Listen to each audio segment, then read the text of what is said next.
Hey, what's going on, guys? It's John back with another video. And in today's video, what we're going to talk about is the minor 4 chord. So let's jump right into it. So today we're going to be in the key of G. Okay, just for a quick refresher, your G scale is your G major scale is going to be G, A, B, C, D, E, F sharp, G. Okay, and our minor 4 chord, we're going to be talking about our C chord. Right now, normally in the key of G, our 4 chord is major. We have our 1 major, 2 minor, 3 minor, 4 major, okay? And what we're going to be doing is making this minor.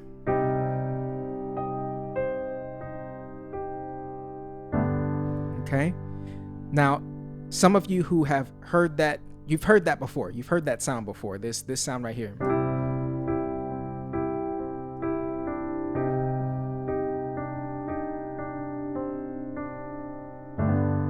Okay?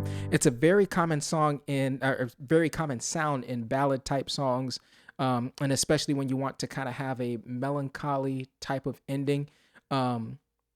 It's something that's not talked about too much, and it's one of those things that when you hear it, you're always kind of like intrigued by, like, oh, what is that? That's a different chord. Okay, now piggybacking off of the video that I posted yesterday where we talked about using chords outside of the key or using notes outside of the key, that minor 4 chord is actually outside of the key of G major because G major does not include an E flat. And when we make our 4 chord minor, we flat that third and make it an E flat. Okay, so we're dealing with something that could, for all intents and purposes, be called a borrowed chord. Okay, we're using this E flat, which is outside of the key of G, and it's being surrounded by this C minor chord. Okay, now this C minor chord does not naturally exist in the key of G, but it works. Okay, if you guys want to have a little bit more info on playing chords that are outside of the key or how all of these notes that aren't in the key are able to work, check out my previous video that I posted recently where I go in depth on how to actually utilize any of the 12 notes in any key. Okay, but specifically what we're going to be doing today is working with that minor 4 chord. Now, that was one of the chord progressions right there that you guys can use. If you're just playing something as simple as just a 1 4 5, you can do the 5, then you can go back to the 4, make it minor,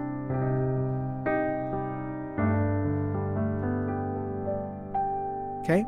Very simple. It's very easy for you to just kind of throw that minor 4 chord in there without really thinking about too much, and it really creates that different sound, okay? But what I want to do today is show you guys something that's a little bit more advanced.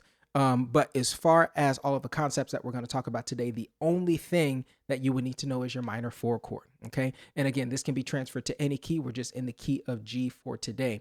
So what are we going to do with this chord progression? This chord progression is going to consist of slash chords, okay? And what slash chords are simply chords that where you play a triad in your right hand and you play a different bass note in your left hand, okay?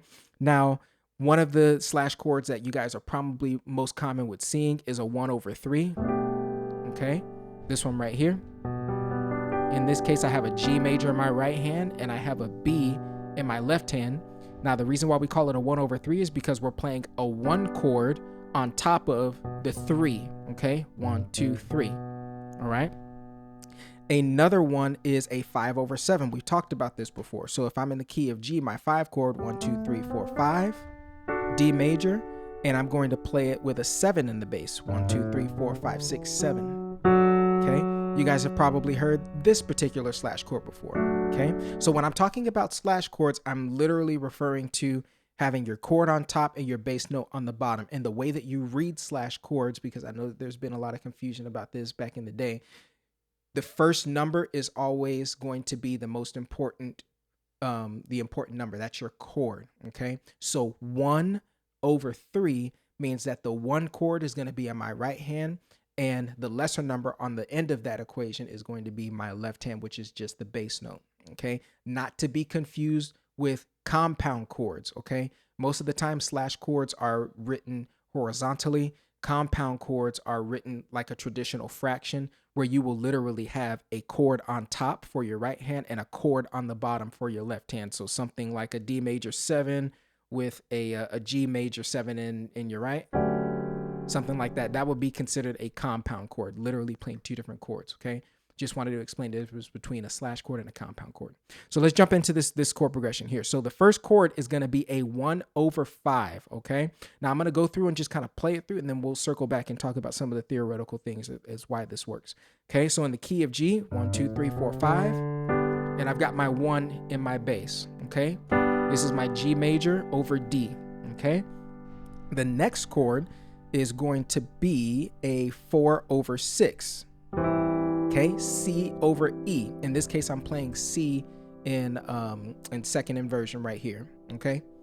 And then what we're going to do is we're going to do a 5/7, okay? Okay, then we're going to come back down to that 4/6, okay? And then what we're going to do is we're going to do a minor 4, okay? Watch this, minor 4 with a flat 6, okay? Now you're asking me, what the heck is a flat 6?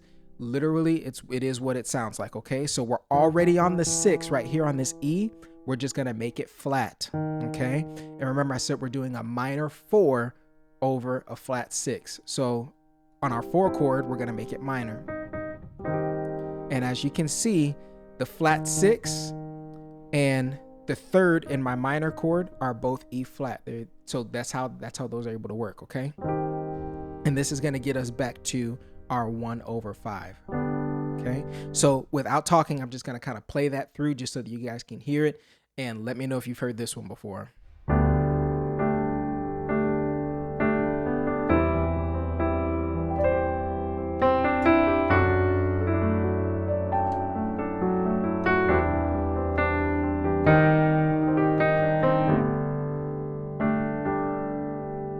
Okay, it's a very, very uplifting, gospel-y type of sound, okay? And if you have been stumped about that sound for years, here it is right here. It's super, super simple. This is an easy way for you to kind of get that uplifting gospel type sound, literally using this chord progression, okay? And again, that's going to be a 1/5, okay? I'm going to keep it in root position so that you guys can kind of see everything very, very clearly, right? So 1/5. Then you have a 4/6, 5/7, back to that 4/6, and then a minor 4 with a flat 6, which leads us back down to our 1/5. Okay? Now, there's going to be a little bit of a variation that I'm going to show you guys on this in just a moment, but I just want to break down how these slash chords are able to work, okay? So whenever you're looking at a slash chord, let's take that first example of a 1/3, for instance, right? So I have my 1 chord with my 3 in the bass, this G over B, okay? We have to understand why this works and how this works, and also this will help us be able to use different chords when we're on certain notes, okay? So normally in any key, in a major key, your 3 chord is going to be minor, okay? But in this case, we're not playing a minor chord. We're playing a major chord with our 3 in the bass, okay? Now, why does this work? Those of you who have sharp eyes will be able to see that right here, the third of my major chord is a B right here, okay? This is the third, and I have my third in the bass over here, okay? It's the same thing as if I were to play this G chord in first inversion. Same exact thing, okay? And as you can see at the bottom right-hand side of the screen, the chord symbol is still the same. They're still calling it a G with a B/B. In this particular case, it's talking about the inversion that I'm playing. I'm playing a G chord, but I'm playing the G chord in first inversion with B in the bass, okay? If you notice, once I add G in my left hand, it becomes a normal G again, okay? Inversions and slash chords are always based off of your lowest note, okay? If I don't play this G, my lowest note now becomes this B. So that G/B is now telling me, hey, play a G chord in first inversion, which in this case is a G, D, B, okay? Now, the reason why this works is obviously because we have a B in the chord, okay? And if we were to just play this in root position, we have our G right here, okay? Same note in my right hand is the same note, excuse me, same note in my right hand is the same note in my left hand, okay? Now, we jump to our 1/5. Okay? This is how I'm grabbing these chords. I'm grabbing these chords just by literally taking the notes that already exist in my right hand and adding it over here to my left hand. Okay? Very, very simple stuff. And you can do this with just about any diatonic chord. Okay? So that's how we get this 1/5 sound. Okay? It's not used a lot. Okay? We've always ever played just the 1, or in some cases we play a 1/3, but we really don't look at the 1/5. Okay? And it's the same thing when we go to our 4 chord. Okay? Now, well, in this case, 4/6. Okay? So normally our 6th chord is minor, right? It'll be an E minor. But in this case, if we take a look at our 4 chord, right? 1, 2, 3, 4. Okay? If we look at our 4 chord, take a look at what's right there in the middle, that E, right? So that means that we can actually play a 4 chord on our 6 instead of just doing a standard minor chord, okay? Because our 4 chord also includes this E, okay? Wherever you have a chord that shares a note with your bass, you know that it's probably gonna work, okay? So in this particular case, we changed this minor chord into a 4/6, right? And we're kind of changing up the tonality of the sound, right? Because normally when we're playing a 6, we expect to hear it minor, but in this case, we're actually not playing a minor chord, right? We're doing something that's a little bit different. It's kind of ambiguous. It's more it's more kind of like you don't know if it's major, you don't know if it's minor, you don't really know what it's doing. And the truth of the matter is that this chord is more so of a transitionary chord, right? So you kind of want it to be ambiguous. You kind of want it to subvert your expectations, right? So when we move to this 5/7, same exact thing. And if you notice a pattern here on these last 2 chords that we were doing, the 4/6 and the 5/7, we're literally just taking the middle note and putting it in our bass note. Instead of playing the root, which would be a D, we're literally just playing the 3rd of that chord, right? And then we're just coming back down on that 4/6. Now, here's the other thing. We're doing the exact same thing. When we do our minor 4 chord, instead of going to the 4, right, we can actually use this E flat, right? Because since it's in the chord, I can put it in my bass. And this is very good tone leading, or melody leading, or whatever you want to call it. It helps us lead back to that 1/5, right? So that's just a little bit of theory of how all of these notes are able to work together. Now, the other thing that I want to show you guys is something really cool that you can do with this. I'm going to play it through first, and then I'm going to kind of explain it because I feel like that would be more beneficial for you. So let's play it through real quick.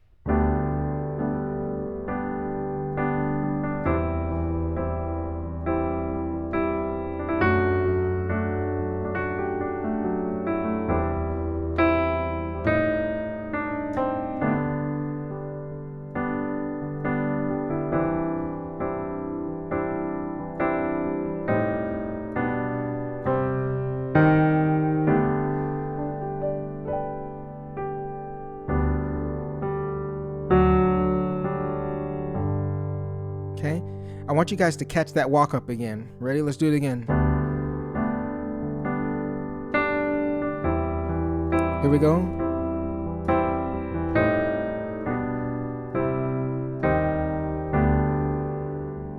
That walk up right there.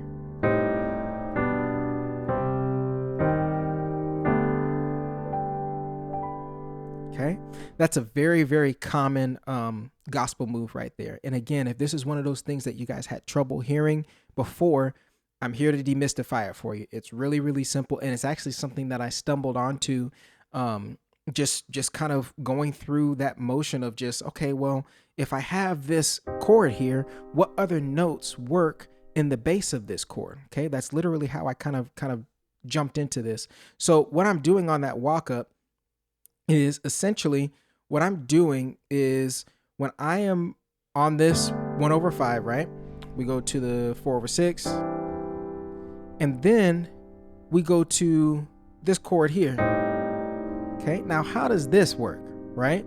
So technically speaking, if we want to break down what a minor 4 chords function is, what it really is functioning as is a diminished chord, okay? And the cool thing is that if you can understand that theory, you'll know that the minor 4 is actually the other half of a diminished 2 chord, right? So in the key of G, our 2 chord is A minor, right? And if we wanted to make this chord diminished, or I guess this would technically not be diminished, but it kind of acts as a diminished. This would be a flat 5. Okay? So essentially what we have is an A minor 7 with a flat 5. And this can be seen as a type of diminished chord, okay? Normally, whenever you have a diminished chord, the 3 and the 5 are flattened, but diminished can also be implied with just the flat 5, okay? And that's the sound that it's giving off. It's giving off that diminished sound, okay? So I'm playing a minor 4 in my right hand, and I'm using this A to give it a little bit more of a diminished sound. Now, why did I go with A? Well, if I continue to walk this up and I go to my 3, in this case, I'm going to do a 1/3, okay? Then I'm going to go to my minor 4 chord again, this time on the root note, right? And then I can also approach from this E flat to get back down to my 1/5, okay? And like I said, you guys have heard this move before. I'm going to play it through a couple of times. 2, 3, again.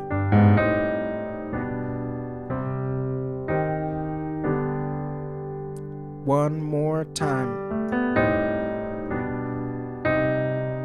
And here's how you want to end it. You do a 5/1, then you do a 5 to the 1.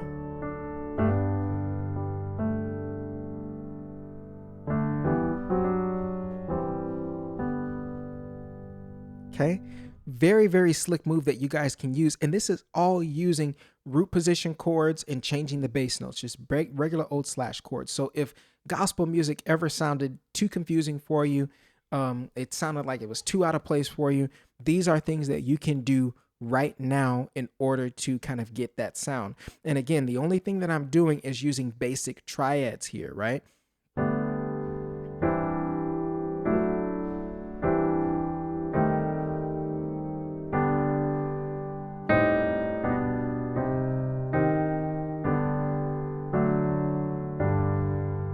Okay, these are all things that you guys can do right now. I suggest you practice it in a key that's comfortable for you.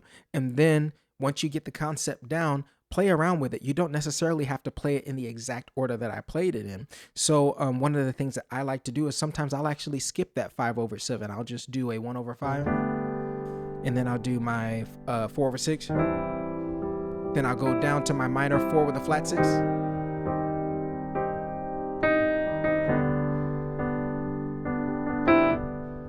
That move there, I just went from a major, my 1 chord, to my inversion of my 4 chord. Let me scoot in a little bit so you guys can see that better. Okay, this is why inversions are important. Inversions are important so you can do little moves like that, right? Right? Right?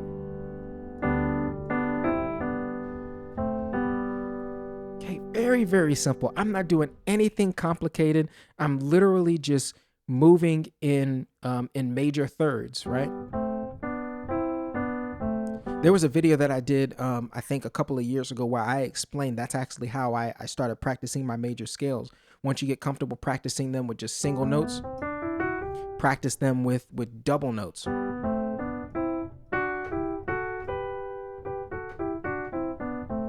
So that you can do little moves like this without thinking about it.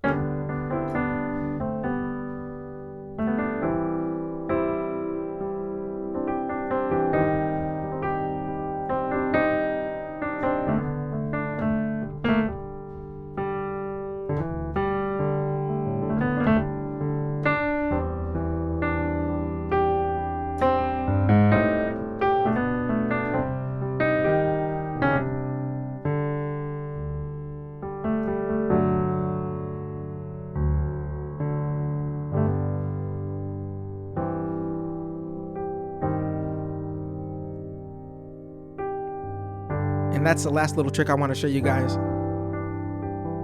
If you just keep a G in your bass and keep moving those chords, right? Here's my 1, here's my 4 major to a minor 4. Just keeping your 1 in the bass.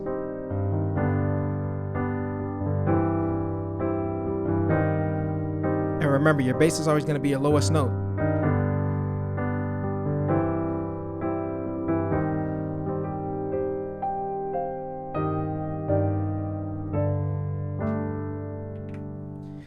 That's it for today's video. If you guys have any questions in regards to the minor 4 chord, how we're using it to create some of these different gospel sounds and different tones, let me know down in the comment section below. If something needed to be explained a little bit differently, I want it to kind of be a little bit more in depth in this video, because I know it's kind of a little bit more of an advanced moveset for you guys. But again, you're not learning anything new. You're just applying the things that you already know. If you know your basic major and minor chords, if you understand the concept of sharp and how to flat notes, all of these different things that I talk about in this video are going to begin to click. And I encourage you, if anything throughout this video was confusing, rewind the video, watch it again with fresh eyes, take a break, come back, listen to it again, and even check out some of my older videos where I go a little bit more in depth on some of these theoretical topics so that you guys can truly start to grasp some of these foundations. Everything in music is super, super simple. You just have to apply yourself in these different areas. That's it for today's video.